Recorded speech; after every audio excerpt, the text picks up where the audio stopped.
Bienvenue sur e-learning physique. On est dans notre 4e vidéo concernant les dipôles permanents, les dipôles induits. On a calculé donc le champ, le potentiel créé par un dipôle. On a vu les actions subies par un dipôle dans un champ extérieur. Et donc aujourd'hui, on va parler de polarisabilité et on va parler du modèle de l'atome de Thomson, qui est un modèle pas forcément évident à comprendre, mais qui a joué historiquement un certain rôle et parce qu'il a donné en fait le bon ordre de grandeur pour ce qu'on appelle le coefficient de polarisabilité qu'on va définir tout de suite.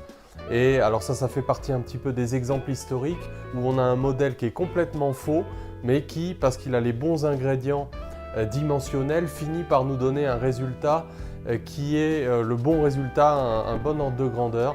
Voilà, c'est arrivé par exemple avec le modèle de Bohr de l'atome d'hydrogène, c'est arrivé avec le modèle de Drude et la conduction des électrons dans les métaux que seule la mécanique quantique peut réellement expliquer. Donc ça fait encore partie d'un de ces exemples historiques qui a joué un rôle important, mais il est tellement anti-intuitif avec tout ce qu'on sait aujourd'hui, ce modèle de l'atome de Thomson, qu'on a besoin de le réexpliquer complètement et correctement. Alors d'abord peut-être quelques rappels très rapides sur la notion de molécule polaire, donc qui possède un moment dipolaire permanent comme la molécule de chlorure d'hydrogène à cause de la différence d'électronégativité. Donc même en l'absence de champ extérieur, elle possède un moment dipolaire permanent dirigé des charges moins vers les charges plus, versus donc une molécule apolaire, donc H2, où là les deux atomes étant identiques, donc comme on dit c'est une molécule diatomique homonucléaire, donc elle ne possède pas de moment dipolaire permanent. Mais si on plonge cette molécule dans un champ extérieur appliqué, on va désolidariser le barycentre des charges plus et des charges moins, on va polariser la molécule et donc on va avoir création de ce qu'on appelle un moment dipolaire induit. Et ce moment dipolaire induit, il est proportionnel au champ extérieur appliqué à la molécule et on définit ce qu'on appelle le coefficient de polarisabilité, l'aptitude de la molécule l'aptitude de la molécule donc à se polariser sous l'effet d'un champ extérieur, donc alpha epsilon 0 E. Alors, première question qu'on va se poser, c'est quelle est la dimension de alpha? Voilà une question qu'on va te poser très souvent, donc une petite analyse dimensionnelle. Point d'interrogation, on va voir que alpha est homogène à un volume et que c'est même de l'ordre de grandeur du volume de l'atome ou de la molécule considérée. Alors pourquoi est-ce que alpha est homogène à un volume? On peut recalculer le champ pour avoir un peu les dimensions qui lient P, un champ électrique, etc. On peut penser au champ, aux formules qui nous donnent le champ créé par un dipôle. Donc le champ créé par un dipôle, comment on peut le retrouver? Eh bien, ce que je t'encourage à connaître, c'est simplement à connaître le potentiel créé par un dipôle, donc en coordonnées polaires dégénérées, comme on a expliqué dans la deuxième vidéo de cette série. Donc P cos θ sur 4pi epsilon 0 R carré. Donc P, on peut le coucher, prendre l'angle θ comme ça, la base UR, Uθ et donc le point M d'observation. Donc on est dans l'approximation dipolaire. Donc le champ E, c'est moins gradient V, donc c'est moins dV sur dR, moins 1 sur R, dV sur dθ. Donc ça fait 2P cos θ sur 4pi epsilon 0 R cube. Et ça fait P sin θ sur 4pi epsilon 0 R cube. Le champ varie en 1 sur R cube, parce que le potentiel du dipôle est en 1 sur R carré. Alors tout ça pour dire que donc P sur epsilon 0, alors on va le voir ici sur un champ, donc ça c'est ER, par exemple la coordonnée du champ selon ER. Donc P sur epsilon 0, P sur epsilon 0 R cube est donc homogène à un champ électrique. Donc on voit bien du coup que P sur epsilon 0 E dans cette formule donc est homogène à R cube, à R au cube, donc une longueur au cube, donc c'est bien un volume. Donc alpha, c'est un volume. Et bien sûr, l'ordre de grandeur qu'on va retrouver par le modèle de l'atome de Thomson, c'est que ce volume, alpha, est de l'ordre de grandeur de A au cube. Donc A, à peu près la taille d'une molécule, d'un atome. On va prendre A, par exemple, 1 angstrom, 10 moins 10 mètres. Donc ça fera une polarisabilité de l'ordre de 10 moins 30 mètres cubes. Alors évidemment, ici, les unités SI ne sont pas du tout adaptées à l'échelle microscopique. Mais voilà ce qu'on peut s'attendre à trouver comme ordre de grandeur pour un coefficient de polarisabilité d'un atome ou d'une molécule. Et c'est ce que va nous redonner le modèle très bizarre de l'atome de Thomson. Alors, qu'est-ce que c'est que ce modèle de Thomson de l'atome d'hydrogène? Eh bien, donc l'atome d'hydrogène, voilà comment Thomson a imaginé l'atome d'hydrogène. Au lieu que ce soit un électron qui soit autour d'un noyau, alors localisé pour le modèle de Bohr ou délocalisé avec ce qu'on sait maintenant de la mécanique quantique et des fonctions d'onde, mais au lieu que ce soit l'électron qui soit, qui soit autour d'un noyau quasi ponctuel, en fait, Thomson a imaginé que le noyau atomique, c'était comme une boule chargée dans laquelle finalement l'électron ponctuel allait nager en quelque sorte. Donc c'est une boule chargée. Alors chargée, eh bien, si c'est l'atome d'hydrogène, c'est un proton. Donc ça va être la charge élémentaire plus E. Donc on va pouvoir définir une densité volumique de charge qui va être E sur le volume donc, de cette sphère, 4/3 de pi r cube. Donc avec R, R de l'ordre de l'angstrom justement. Donc la taille de l'atome d'hydrogène. Donc on a une densité volumique uniforme et l'électron est ponctuel et il peut se balader là-dedans. Alors comme on va le voir, en réalité, à l'équilibre, l'électron donc de charge moins E, il va se placer au centre de la boule parce que c'est sa position d'équilibre stable. Alors regardons déjà ça, on va calculer le champ électrique créé uniquement donc, par cette boule chargée sans l'électron. Et on va démontrer qu'effectivement, première étape, la position d'équilibre de l'électron sans champ extérieur, c'est bien au centre de cette boule. Et ensuite, on va appliquer un champ extérieur.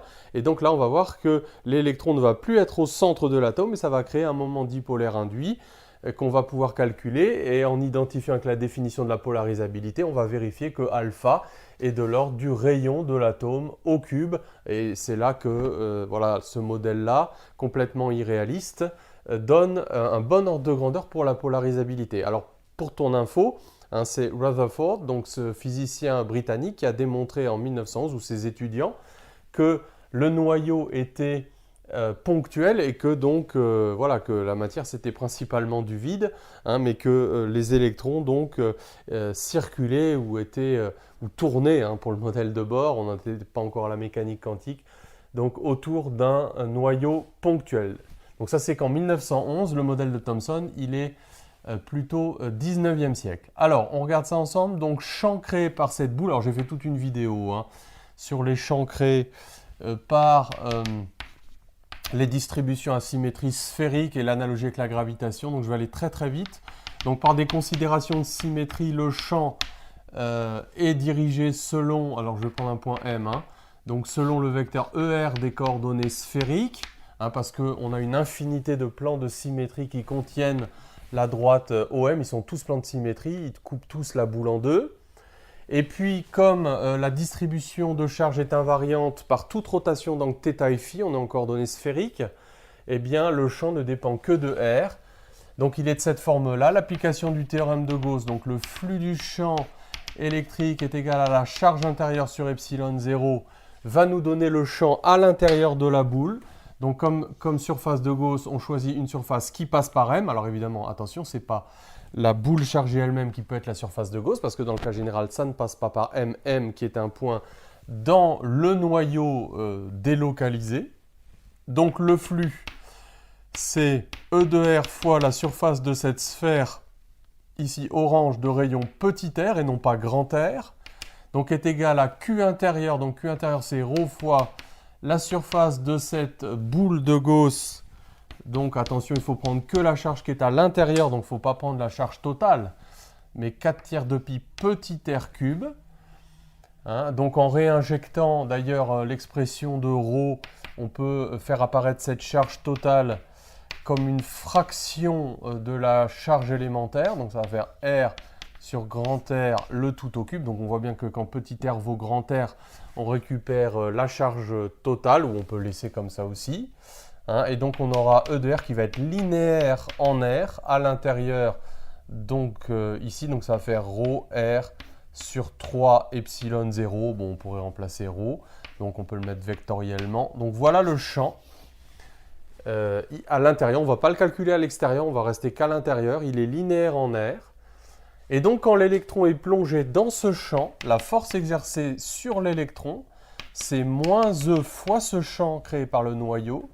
Et donc c'est une force de rappel, hein. On pourrait dire qu'on a un oscillateur harmonique spatial, hein, parce que c'est proportionnel au vecteur position, RER.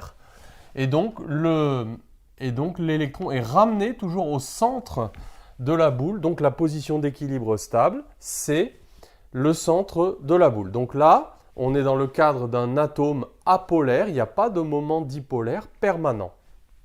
Alors que se passe-t-il maintenant si on applique un champ extérieur à ce modèle-là? Eh bien, ce qui va se passer, donc je vais le mettre comme ça, donc on va se mettre dans le référentiel de la boule. Donc ça, c'est un champ extérieur E0, donc ce n'est pas le champ créé par la boule elle-même, mais c'est un champ supplémentaire que l'on rajoute, donc qui s'exerce à la fois à l'extérieur de la boule, mais dans la boule également, qui se superpose avec le champ créé par la boule elle-même. Donc comme on se place dans le référentiel de la boule, le barycentre des charges positives donc de la boule, c'est le centre de la boule, donc affecté de la charge totale. Mais on va voir que, évidemment, l'électron, lui, il va se déplacer. Donc le centre de la boule, ça va correspondre au point P, hein, c'est-à-dire le barycentre des charges positives. Et puis l'électron, ça va être N, le barycentre des charges négatives. Et donc, pourquoi? Parce qu'il va y avoir un équilibre des forces sur cet électron donc de charge moins E, qui est maintenant soumis à cette force moins E, E0, donc dirigée dans le sens contraire du champ appliqué extérieur. Et donc, il y a un équilibre parce qu'en même temps, il y a cette force de rappel qu'on avait calculée là-bas, donc moins E, ρ, petit r, donc petit r qui va maintenant être la distance au centre du noyau, donc vecteur ER, hein, donc le vecteur ER qui va être l'opposé d'un vecteur X, hein, si on mettait un vecteur X comme ça, horizontal et vers la droite. Donc en écrivant tout simplement qu'à l'équilibre, l'électron est immobile, hein, donc masse fois accélération égale 0, donc l'équilibre va s'écrire moins E champ extérieur, donc cette force supplémentaire, donc moins E ρ r sur 3 epsilon 0, alors on va mettre plus vecteur ux, hein, on peut éventuellement le mettre comme ça, est égal à 0. Et cette égalité va nous permettre d'accéder donc au vecteur position R. Hein. Alors d'ailleurs, on pourrait tout de suite définir ce qu'est le moment dipolaire d'un tel atome, maintenant le moment dipolaire induit, maintenant qu'on a séparé les barycentres. Donc N est à gauche, P est à droite. Donc le moment dipolaire induit créé par cette situation. Donc alors attention, là il y a une petite difficulté de signe. R, ER, repérer la position de l'électron par rapport au proton, mais dans la définition du moment dipolaire, c'est Q fois NP, donc on repère l'électron, on repère le proton par rapport à l'électron. Donc ça va faire QR compté positivement, vecteur UX, et Q évidemment c'est la charge commune, donc c'est petit e. Donc on voit que ER, UX, eh bien c'est la valeur du moment dipolaire qu'on peut tirer de ce petit calcul. Donc on va remplacer ρ par sa valeur. Donc ρ c'était petit e donc divisé par 4 tiers de pi grand R au cube. Alors il y a beaucoup de simplifications qui vont s'opérer. Petit e 3. Donc on va obtenir epsilon 0 4 pi R cube fois E0. Et là, il n'y a plus qu'à identifier, donc c'est une simple identification avec la définition de la polarisabilité. Et donc ça fait alpha epsilon 0 E0. Et donc on voit que alpha est égal à 4 pi R cube. Alors on n'a pas le coefficient 4 tiers de pi R cube, mais on a 4 pi R cube.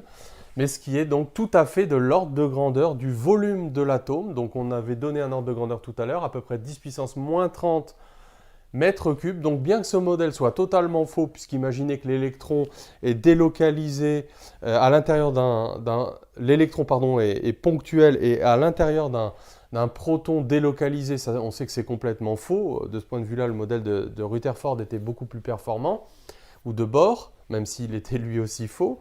Eh bien, on a le bon ordre de grandeur. Donc voilà, ce petit exemple, ça s'appelle le modèle de l'atome de Thomson, et c'est au programme de la classe de PC, le calcul de cet ordre de grandeur de la polarisabilité.